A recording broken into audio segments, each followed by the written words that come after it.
Hello students, कैसे हैं? अच्छे हैं? बहुत बढ़िया। तो अब तक हम डिस्कस करने लग रहे थे जेनेटिक्स क्या है, वेरिएशन क्या है, इनहेरिटेंस क्या है, और फिर इसके ऊपर इनहेरिटेंस को जानने के लिए सर्वप्रथम जो प्रयास किए वो जी.जे. मेंडल ने किए, जिसको बाद में चल के फादर ऑफ जेनेटिक्स से जाना जाता है। हमने कुछ जो फैक्ट्स थे जी.जे. मेंडल के बारे में उनको डिस्कस किया। हमने ये भी देखा कि किस प्रकार किन कारणों से मेंडल का कार्य अननोटिस्ड और अनरिकॉग्नाइज्ड रहा। हमने ये भी देखा कि मेंडल ने जो पी प्लांट चुना था उसके पीछे क्या कारण था, यानी कि why Mendel select pea plant. उसमें दो तीन मुख्य बात निकल के आती हैं। पी प्लांट, जो गार्डन पी प्लांट जिसका साइंटिफिक नेम पिजम स्टाइलम है, उसमें कुछ विशेष प्रकार की पिकुलियर कैरेक्टरिस्टिक्स हैं। जैसे उसमें सुविधा अनुसार सेल पोलिनेशन भी करवाई जा सकती है और क्रॉस पोलिनेशन भी करवाई जा सकती है, जो ब्रीडिंग एक्सपेरिमेंट के लिए बहुत अच्छी साबित हुई। दूसरी बात, जो पी प्लांट को कल्चर करना, मेंटेन करना भी बहुत इजी रहा। तीसरा, जो पी प्लांट है उसके अंदर रीजनेबल नंबर ऑफ क्रोमोसोम होते हैं, 14 क्रोमोसोम होते हैं। 14 क्रोमोसोम ना ज़्यादा होते हैं और ना बहुत कम होते हैं। ये भी एक फैक्टर था कि जो क्रोमोसोम नंबर है वो एक रीजनेबल नंबर था। और सबसे बड़ी बात पी प्लांट के अंदर वो थी कि इस पी प्लांट के अंदर कॉन्ट्रास्टिंग ट्रेट्स पाए जाते हैं। कॉन्ट्रास्टिंग ट्रेट्स को हमने पहले भी बताया था, वे ट्रेट्स जो अपोजिट कंडीशन में होते हैं। आज हम उन्हीं को डिस्कस करेंगे कि वो 7 pair of contrasting traits P के अंदर कौन से हैं और लॉज और प्रिंसिपल ऑफ इनहेरिटेंस वे कौन से हैं। आज हम दो छोटे छोटे टॉपिक करेंगे। एक तो contrasting traits of P plant, दूसरा लॉज या प्रिंसिपल ऑफ इनहेरिटेंस। तो डिस्कस करते हैं पहले contrasting traits of P plant. Contrasting trait of P plant. और ये कितने थे कॉन्ट्रास्टिंग ट्रेट? 7 पेयर्स। तो हम लिख सकते हैं 7 pairs of contrasting trait of P plant. 7 pair of contrasting trait of P plant कौन कौन से थे? हम एक टेबल के रूप में इसको डिस्कस करना चाहेंगे। जो हमारा जो फर्स्ट है वो है कैरेक्टर। कैरेक्टर का मतलब ट्रेट, एक ठीक है। अब ये अपोजिट कंडीशन में हम लेते हैं इसे, यानी कि वो डोमिनेंट है या वो रिसेसिव है। अभी डोमिनेंट और रिसेसिव को भी हम डिस्कस करेंगे। डोमिनेंट ट्रेट वो ट्रेट है जो अपने आप को एक्सप्रेस कर सके। रिसेसिव ट्रेट या रिसेसिव कैरेक्टर वो कैरेक्टर है जो अपने आप को डोमिनेंट ट्रेट के सामने उसकी प्रेजेंस में एक्सप्रेस ना करे। जैसे दो ट्रेट है, एक ट्रेट एक्सप्रेस कर जाता है दूसरे की प्रेजेंस में, लेकिन जो दूसरा है वो एक्सप्रेस नहीं कर पाता पहले की प्रेजेंस में। तो जो एक्सप्रेस कर पाता है वो डोमिनेंट ट्रेट माना जाएगा, और जो एक्सप्रेस नहीं कर पाता उसको हम रिसेसिव ट्रेट के रूप में जानेंगे। तो अब हम कैरेक्टर के लिखते हैं। जैसे ये मैंने लिखा सीरियल नंबर, फर्स्ट लिया हाइट, पौधे की हाइट वाला ट्रेट ये पेयर में लेना है। दो किस्म के होंगे, कॉन्ट्रास्टिंग होंगे तो टॉल, ड्वार्फ।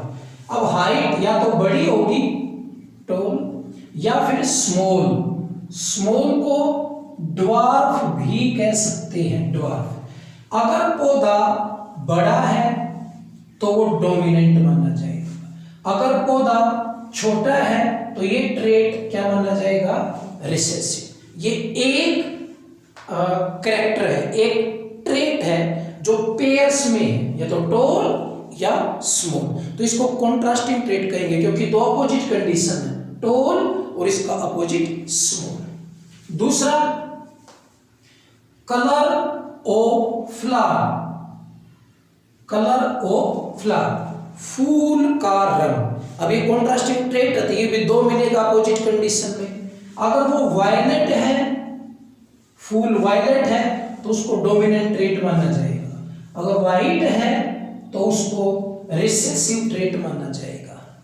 तीसरा, शेप ऑफ सीड, बीज की जो शेप है वो, अगर राउंडेड है तो वो माना जाएगा डोमिनेंट ट्रेट, और रिंकल्ड है, रिंकल्ड का मतलब थोड़ा सा सिकुड़ा हुआ सा, थोड़ा सा पिचका हुआ सा, अगर रिंकल्ड है तो वो माना जाएगा रिसेसिव।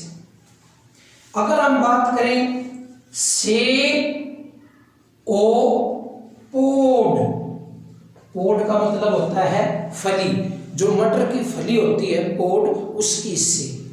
अगर इन्फ्लेटेड है, इन्फ्लेटेड यानी कि फूली हुई, फूली हुई है, इन्फ्लेटेड, तो वो माना जाएगा डोमिनेंट ट्रेट। और सिकुड़ी हुई है, कंस्ट्रिक्टेड, कंस्ट्रिक्टेड, अगर सिकुड़ी हुई है तो उसको माना जाएगा रिसेसिव। कई बार आपने देखा होगा मटर की फली को एक बिल्कुल फूली हुई होती है, इन्फ्लेटेड, तो वो डोमिनेंट ट्रेट। कई बार पिचकी हुई मटर की फली होती है, सिकुड़ी हुई, कंस्ट्रिक्टेड, तो वो क्या हो जाएगा, recessive trait. Colour of seed, seed का कलर, अगर वो येलो कलर का है, सीड पका हुआ, यहां पर ये राइपन्ड सीड है, सीड तो पकने के बाद ही बनता है, तो सीड अगर पका हुआ है तो उसका कलर येलो होगा, और येलो होगा तो ये ट्रेट क्या माना जाएगा, डोमिनेंट। अगर ग्रीन होगा तो रिसेसिव, यानी कि बीज वो होता है जब वो उगने की स्थिति में हो। अगर बीज येलो है तो वो, हम ये पके हुए बीज की बात कर रहे हैं, तो वो डोमिनेंट ट्रेट माना जाएगा। अगर बीज ग्रीन है तो वो रिसेसिव ट्रेट के अंदर माना जाएगा। 6 है कलर ऑफ पोड, फली, जो फली है पोड का कलर अगर ग्रीन है, फली तो ग्रीन होती है, हरी होती है, अगर वो ग्रीन फली है पोड, तो इसका मतलब वो कौन सा ट्रेट है, डोमिनेंट ट्रेट। अगर येलो है, अगर येलो है तो वो क्या माना जाएगा, रिसेसिव। ये दोनों ध्यान से देख लिए, दोनों एक दूसरे के थोड़े से अपोजिट है, इसमें कंफ्यूजन हो जाता है। सीड का कलर देखना है तो पके हुए सीड का देखेंगे, येलो है तो डोमिनेंट और ग्रीन है तो रिसेसिव। फली का कलर देखना है तो ग्रीन है तो डोमिनेंट और येलो है तो रिसेसिव, क्योंकि फली ग्रीन अच्छी मानी जाती है, बीज पीला अच्छा माना जाता है, येलोइश।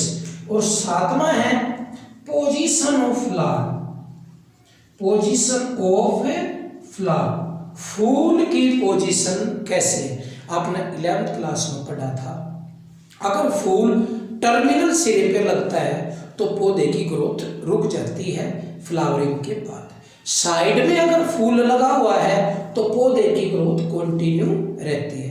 अगर एक्सिलरी फ्लावर है, एक्सिलरी, एक्सिलरी का मतलब है लेटरल, साइड में, एक्सिलरी का मतलब लेटरल, साइड में अगर फूल लगा हुआ है तो उस फूल की पोजीशन वाला जो ट्रेट है वो कौन सा माना जाएगा, डोमिनेंट।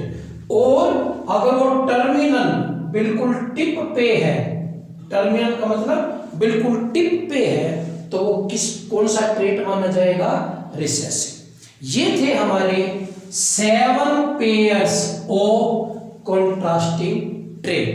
7 पेयर, कैरेक्टर 7 है लेकिन डोमिनेंट और रिसेसिव करके वो पेयर्स में होते हैं, तो 7 पेयर्स ऑफ कॉन्ट्रास्टिंग ट्रेट। ये पिक्ड अप बाय मेंडल, जो ये मेंडल ने ढूंढे थे, picked up by Mendel. Mendel ने जिन 7 पेयर्स ऑफ कॉन्ट्रास्टिंग ट्रेट को ढूंढा था, लिया था, यूज किया था अपने एक्सपेरिमेंट या ब्रीडिंग एक्सपेरिमेंट के दौरान, वो ये थे: हाइट वाला, colour of flower, shape of seed, shape of pod, colour of seed, ये पका हुआ सीड है, कलर ऑफ पोड और पोजीशन ऑफ फ्लावर। मेंडल ने जितने भी एक्सपेरिमेंट किए, थाउजेंड्स ऑफ एक्सपेरिमेंट, इन्हीं ट्रेट्स को लेके उनको अपने जितने भी एक्सपेरिमेंट करने थे किए गए थे, और फिर जो रिजल्ट निकले वो हम डिस्कस करेंगे, वो इन्हीं पे निकले हुए थे। तो ये हमारा छोटा सा टॉपिक था, इंपॉर्टेंट है, इनमें से कोई भी बात पूछ सकते हैं। 7 pair of contrasting trait of P plant picked bye Mendel. अब इनके ऊपर जो बहुत सारा काम हुआ, वो बहुत सारा काम होने के बाद कुछ लॉज दिए गए, कुछ लॉज बनाए गए, कुछ प्रिंसिपल्स बताए गए इनहेरिटेंस के बारे में। तो अगला हमारा टॉपिक है लॉज और प्रिंसिपल्स ऑफ इनहेरिटेंस। तो अगला टॉपिक कौन सा हो जाएगा? लॉज और प्रिंसिपल ऑफ इनहेरिटेंस। लॉज या प्रिंसिपल्स ऑफ इनहेरिटेंस। इनहेरिटेंस ये मुख्यतः 4 लॉज हैं जो इनहेरिटेंस को बताते हैं। Paired law, law of paired factor, law of paired factor, एक तो ये वाला लॉ है, लॉ ऑफ पेयर्ड फैक्टर, अभी इनको डिस्कस करेंगे। दूसरा law of dominance, law of dominance, और तीसरा हमारा law of segregation, law of segregation. इसको मेंडल का फर्स्ट लॉ ऑफ इनहेरिटेंस भी कहते हैं। जो कार्ल कोरेंस नाम का जो साइंटिस्ट हमने कल पढ़ा था, जिन्होंने मेंडल के वर्क को रिडिस्कवर करने में बड़ी भूमिका अदा की थी, तो उस कार्ल कोरेंस ने इस लॉ को मेंडल का फर्स्ट लॉ कहा था। तो मैं लिख देता हूं, फर्स्ट लॉ ऑफ मेंडल, यानी कि मेंडल का फर्स्ट लॉ किसे कहते हैं? लॉ ऑफ सेग्रीगेशन को। और जो फोर्थ लॉ है वो है law of independent, law of independent assortment, law of independent assortment. और इस लॉ ऑफ इंडिपेंडेंट असॉर्टमेंट को कोरेंस के द्वारा ही सेकंड लॉ ऑफ मेंडल कहा गया। तो ये था सेकंड लॉ ऑफ मेंडल, यानी कि मेंडल का first law, law of segregation, और मेंडल का second law, law of independent assortment. अब हम इन 1 बाय 1 इनकी डेफिनेशंस इनके फिर हम करेंगे। जैसे लॉ ऑफ पेयर्ड फैक्टर, इनको जरूर आपने ये ध्यान करना है कि लॉ ऑफ सेग्रीगेशन को फर्स्ट लॉ ऑफ मेंडल और लॉ ऑफ इंडिपेंडेंट असॉर्टमेंट को सेकंड लॉ ऑफ मेंडल के रूप में भी जानते हैं। अब 1 बाय 1 सभी को डिस्कस करेंगे। पहला कौन सा है? Law of paired. पेयर्ड माने दो फैक्टर वाला लॉ। पेयर्ड फैक्टर का मतलब 2 फैक्टर वाला लॉ। यानी कि ये लॉ क्या कहता है? ध्यान से देखो, according to this law each trait, हम ट्रेट को कैरेक्टर भी कह सकते हैं। ईच कैरेक्टर या each trait is controlled by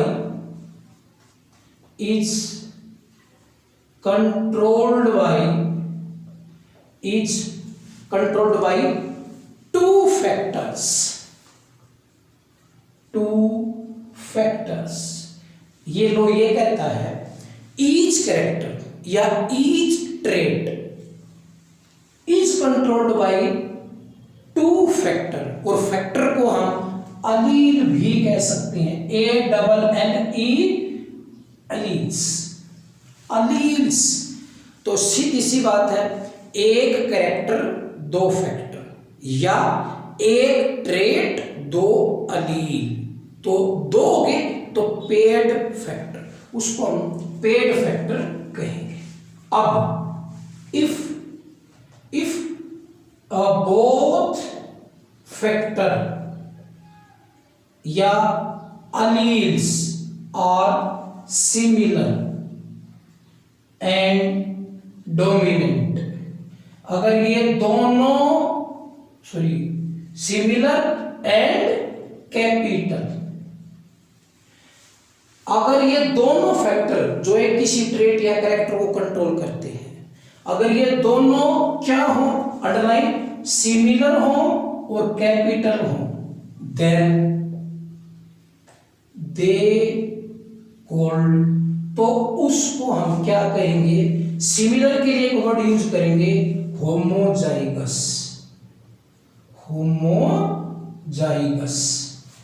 and capital के लिए यूज करेंगे डोमिनेंट। अब आपने समझना है दो बातें हैं, each character is controlled by two factor या टू अलील्स, एक बात। अब ये दोनों फैक्टर अगर सिमिलर हैं और कैपिटल हैं तो इनको क्या कहेंगे, होमोजाइगस डोमिनेंट। जैसे मान लीजिए मैंने ये दो टी लिए हैं, दो फैक्टर लिए हैं टी के रूप में, ये दोनों टी कैसी हैं, सिमिलर, और दोनों टी कैसी हैं, कैपिटल। तो अगर सिमिलर और कैपिटल हो दोनों, तो मैंने नाम लिखा है उसको क्या कहेंगे, होमोजाइगस डोमिनेंट। अगला, इफ बोथ फैक्टर्स और alleles are similar and small,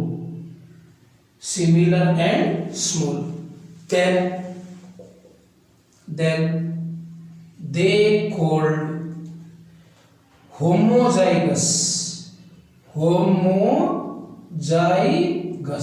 similar के लिए क्या वर्ड यूज करते हैं, होमोजाइगस, और कैपिटल के लिए क्या यूज किया था, डोमिनेंट। स्मॉल के लिए क्या करेंगे, रिसेसिव, होमोजाइगस रिसेसिव। अगर दोनों फैक्टर सेम हैं बट छोटे हैं तो उसको होमोजाइगस रिसेसिव कहेंगे, और ये आप छोटे टी के रूप में रिप्रेजेंट कर सकते।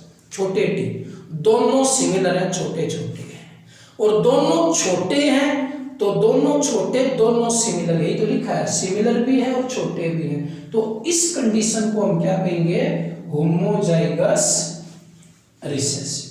तीसरा, इफ बोथ फैक्टर्स आर डिससिमिलर, अगर दोनों फैक्टर डिससिमिलर हैं, ना तो वो छोटे हैं दोनों, ना दोनों बड़े हैं, अब एक बड़ा और एक छोटा है, देन कॉल्ड हेट्रोजाइगस, उसको हम क्या कहेंगे, हेट्रोजाइगस। या एक और वर्ड यूज करते हैं उनके लिए, हाइब्रिड कहेंगे, यानी कि हाइब्रिड एक कैपिटल टी और एक स्मॉल टी। अब इसमें ना तो दोनों छोटे ना दोनों बड़े, ये एक छोटा एक बड़ा है तो ये हाइब्रिड हो गया, ये मिक्स हो गया, इसको हेट्रोजाइगस कहते हैं। ये था लॉ ऑफ पेयर्ड फैक्टर। इसमें एक बात समझने की जरूरत है, एक कैरेक्टर को दो फैक्टर कंट्रोल करेंगे, यानी कि जिस प्रकार एक साइकिल को 2 टायरों की मदद से चलाया जाता है, उसी प्रकार एक कैरेक्टर को 2 फैक्टर से कंट्रोल करना पड़ता है। उल्टा मत लिखना कि each factor is controlled by 2 character, ये उल्टा हो जाएगा।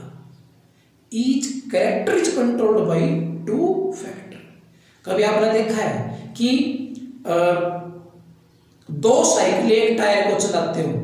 नहीं, 2 टायर एक साइकिल को चलाते हैं।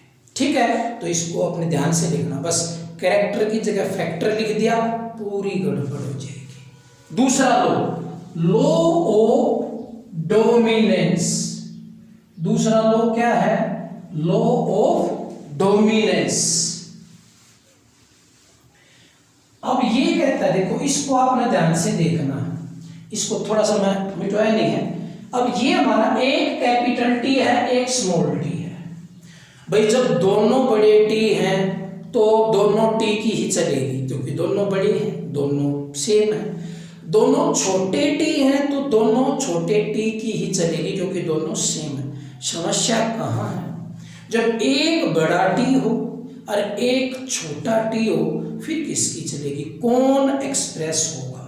तो इसमें ये बताया गया है इस लॉ में कि इस कंडीशन में या इस तरीके की कंडीशन में जो फैक्टर बड़ा होगा, जो फैक्टर कैपिटल होगा, जो फैक्टर डोमिनेंट होगा, क्योंकि कैपिटल ही डोमिनेंट होगा, वो एक्सप्रेस करेगा। बस यही है law of dominance. According to this law, ये दूसरा, अकॉर्डिंग टू दिस लॉ, इस लॉ के मुताबिक each character is controlled by 2 factor, या 2 अलील भी कह सकते हैं। तो मैंने पीछे वाली बात लिखी है। Okay, and out of which इनमें से 1 इज डोमिनेंट, और इन 2 फैक्टर में से एक क्या है? डोमिनेंट, एंड कैन एक्सप्रेस, एक ही एक्सप्रेस करेगा, express in presence of other, दूसरे की प्रेजेंस में 1 क्या करेगा?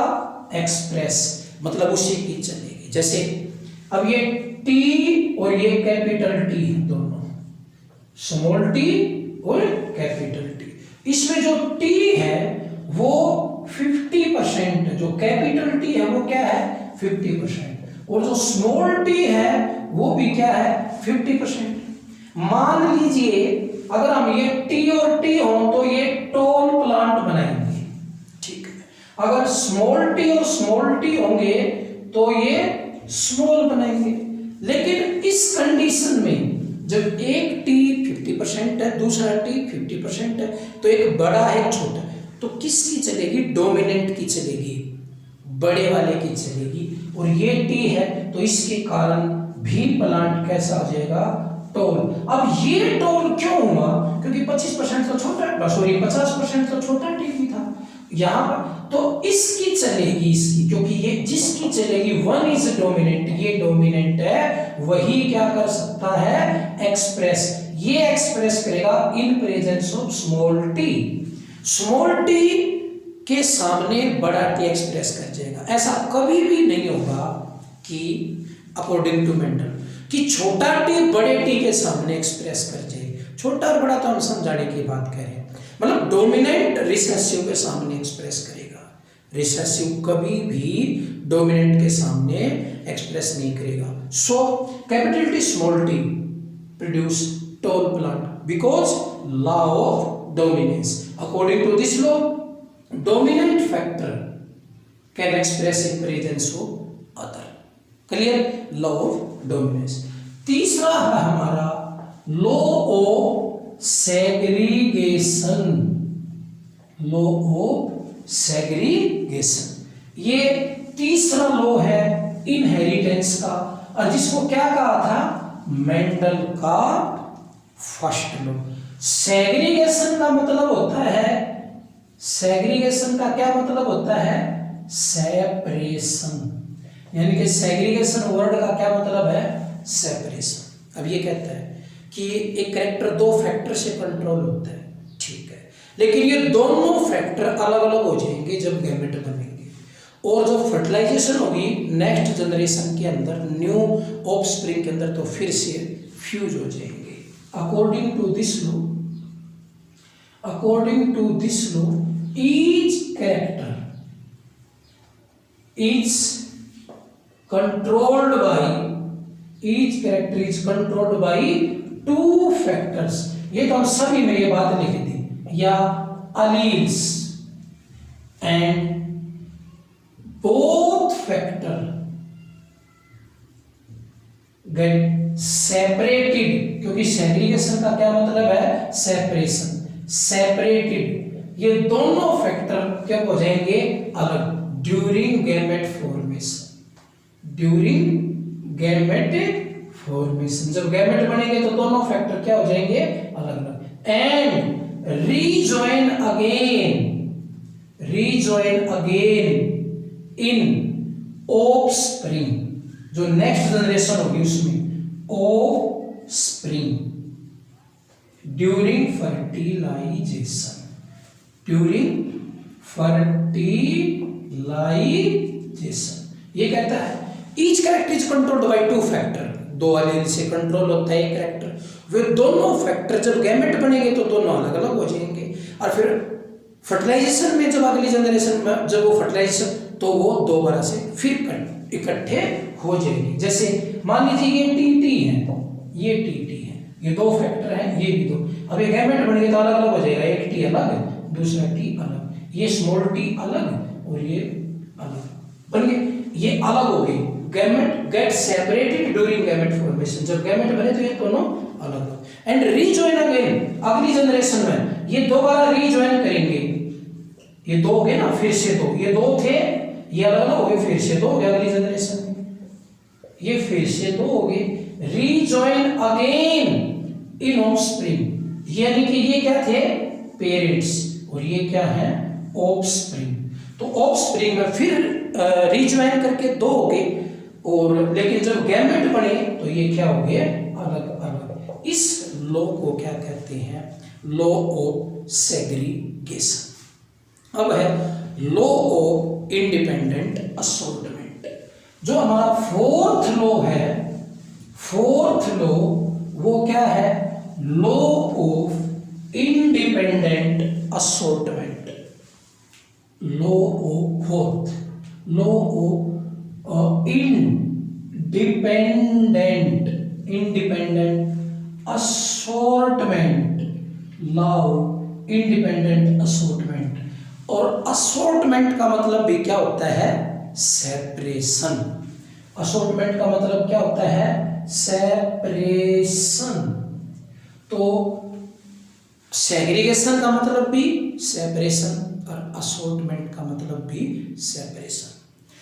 अब तक बात कर रहे थे एक कैरेक्टर दो फैक्टर, ठीक है, लेकिन अगर हम दो कैरेक्टर लिए हुए हों, कितने कैरेक्टर, दो, तो कितने फैक्टर हो जाएंगे, चार।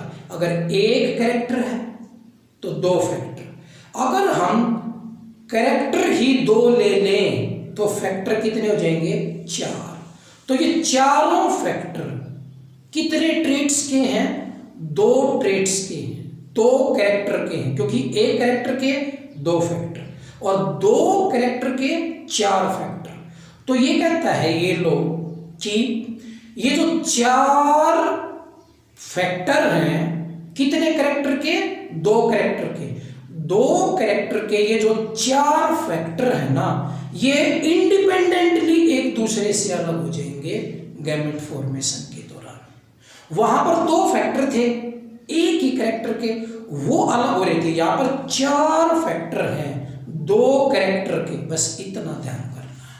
According to this law, according to this law,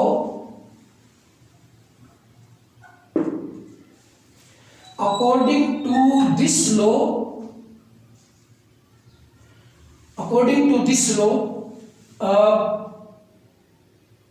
alleles या factors of two pair of trait, alleles या factor of two pairs of allele या character। अब थोड़ा सा ध्यान देना पड़ेगा। two pairs of trait का मतलब है दो पेयर ट्रेट, दो पेयर। टू पेयर तो कितने फैक्टर, अगर एक पेयर है ट्रेट का तो दो फैक्टर, अगर दो है तो चार। तो क्या कहता है, according to this law allele और factor of two pairs of trait या कैरेक्टर separated independently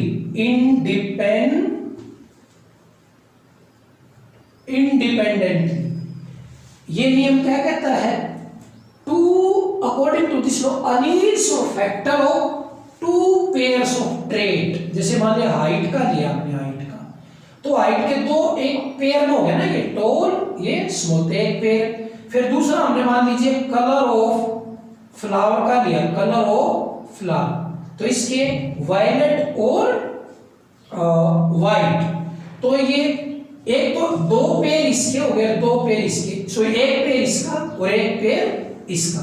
तो टू पेयर्स ऑफ ट्रेट के जो अलील हैं या जो फैक्टर हैं वो सेपरेट होते हैं independently from one another.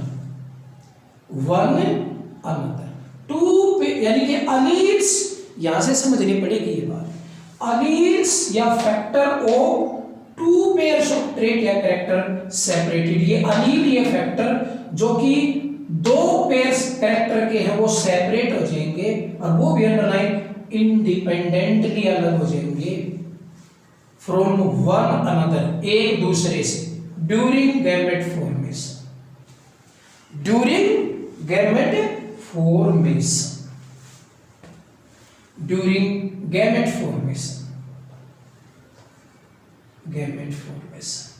And rejoin again during fertilization। Same law of segregation और लॉ फॉर इंडिपेंडेंट असॉर्टमेंट में कंफ्यूज मत होना। उसमें भी ये कहता है जो ये फैक्टर है ना ये अलग हो जाते हैं गैमेट फॉर्मेशन के दौरान, और फर्टिलाइजेशन के दौरान क्या हो जाते हैं, ये फ्यूज या रीजॉइन। इसमें भी वही बात है, बट उसमें एक कैरेक्टर के दो फैक्टर हैं, यहाँ दो कैरेक्टर के चार फैक्टर हैं। ये बात आपको समझनी। जैसे मान लीजिए ये टी क्या है, ये टी हाइट के है, और ये वी ये फूल के वायलेट फ्लावर के। तो इसमें एक ये तो किसके फैक्टर हैं, हाइट के, ये किसके हैं, कलर ऑफ फ्लावर के। तो एक ट्रेट दूसरा ट्रेट, कितने ट्रेट हो गए, दो। अब ये फैक्टर, एक ट्रेट जो है उसके फैक्टर कितने हैं, ये दो। दूसरा जो ट्रेट है उसके फैक्टर ये कितने हैं, दो। तो फैक्टर कितने हुए, चार। कैरेक्टर कितने हुए, दो। तो ये कहता है ये टी वी ये वाला फैक्टर भी सभी से इंडिपेंडेंटली सेपरेट होगा, ये वाला फैक्टर भी सभी से इंडिपेंडेंटली सेपरेट होगा, ये वाला फैक्टर भी इन सभी से इंडिपेंडेंटली सेपरेट होगा, और ये वाला फैक्टर भी इन सभी से इंडिपेंडेंटली क्या होगा, सेपरेट होगा। यानी कि मान लीजिए चार क्या है फैक्टर, तो हर फैक्टर जैसे मान लें 1 2 3 4 ये चार फैक्टर है। अगर फर्स्ट वाला फैक्टर अलग होना चाहता है तो वो सेकंड से, थर्ड से और फोर्थ से इंडिपेंडेंटली सेपरेट हो जाएगा गैमेट फॉर्मेशन के दौरान, एंड रीजॉइन, फिर ये चारों इकट्ठे हो जाएंगे नेक्स्ट जनरेशन में जब फर्टिलाइजेशन होगी तो। ठीक है, तो ये था हमारा लॉ ऑफ इंडिपेंडेंट असॉर्टमेंट। तो आज का हमारा टॉपिक था 7 pair of contrasting trait of pea and laws of inheritance. Laws of या प्रिंसिपल ऑफ इनहेरिटेंस 4 थे, law of paired factor, law of dominance, law of segregation, law of independent assortment. आपको ध्यान में ये रखना है, लॉ ऑफ सेग्रीगेशन को first law of Mendel कहते हैं, लॉ ऑफ इंडिपेंडेंट असॉर्टमेंट को सेकंड लॉ ऑफ मेंडल कहते हैं। हमने इन सभी की जो है डेफिनेशंस को यहाँ क्लियर किया है। कल के टॉपिक में हम डिस्कस करेंगे monohybrid cross and dihybrid cross, और उन क्रॉस में आप क्या देखेंगे, ये चारों लॉज उसमें शामिल होंगे। जब हम वो मोनो हाइब्रिड और डाई हाइब्रिड क्रॉस करेंगे तो इन चारों लॉज का आप उसमें समावेश देखेंगे। तो कल करेंगे monohybrid cross and dihybrid cross.